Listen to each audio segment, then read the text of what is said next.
মানবতাবিরোধী অপরাধে মৃত্যুদণ্ডপ্রাপ্ত শেখ হাসিনার নামে স্লোগান দিয়েছে সুপ্রিম কোর্ট আইনজীবী সমিতির সামনে, যেটা সন্ত্রাস বিরোধীর আইনে পড়ে এবং যেটা হুমকি স্বরূপ বলা যায়। বাংলাদেশ আওয়ামী লীগ ও তার সহযোগী সংগঠন ব্রাতিপ্রতিম সংগঠন তাদের সমর্থকদের সন্ত্রাস বিরোধী আইন 2026 অনুযায়ী রাজনৈতিক নিষিদ্ধকরণ করা হয়েছে।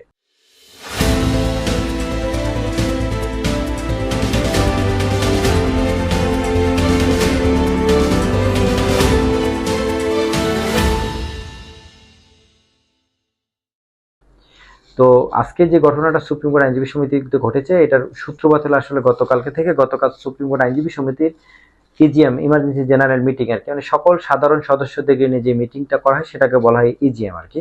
তো সকল সাধারণ সদস্যদের ভিত্তিতে এই আইন অনুযায়ী, যেহেতু দেশের আইন, সরকারের আইন, এটা তো আর সুপ্রিম কোর্ট আইনজীবী সমিতির ভায়োলেট করার সুযোগ নেই। এই আইন অনুযায়ী আওয়ামী লীগের সমর্থক যারা আছে তাদের সুপ্রিম কোর্ট আইনজীবী সমিতির নির্বাচনে অংশগ্রহণের জন্য একটা নিষেধাজ্ঞার ইজিএম এর সিদ্ধান্ত হয়, সাধারণ সদস্যদের ভোটের সিদ্ধান্ত হয়।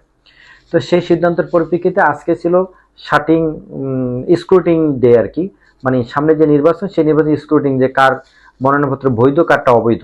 তো সেখানে আওয়ামী লীগের যারা সাথে জড়িত, বিভিন্ন অঙ্গ সংগঠন জড়িত, তাদের মনোনয়নপত্র বাতিল ঘোষণা করে। এর পরিপ্রেক্ষিতে টানা তৃতীয়বার অর্জন করেছে দেশের সেরা সুপার ব্র্যান্ড স্বীকৃতি বসুন্ধরা টিস্যু।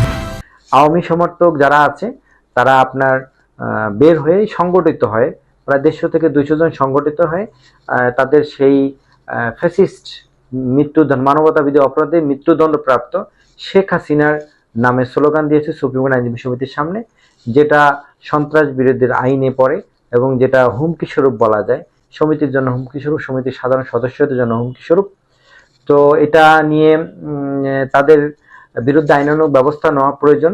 আশা করি সুপ্রিম কোর্ট আইনজীবী সমিতি এবং ঊর্ধ্বতন কর্তৃপক্ষ ব্যবস্থা নেবেন, যেহেতু এখানে তারা একটা মানবতা বিরোধী অপরাধে দণ্ডিত এবং নিষিদ্ধ ঘোষিত সংগঠনের যিনি নেত্রী ছিলেন তার নামে স্লোগান দিয়েছেন। তো তাদের আচরণটা ছিল সন্ত্রাসী কার্যক্রমের মতন। সুতরাং এটা নিয়ে অবশ্যই ব্যবস্থা আশা করি হবে আর কি।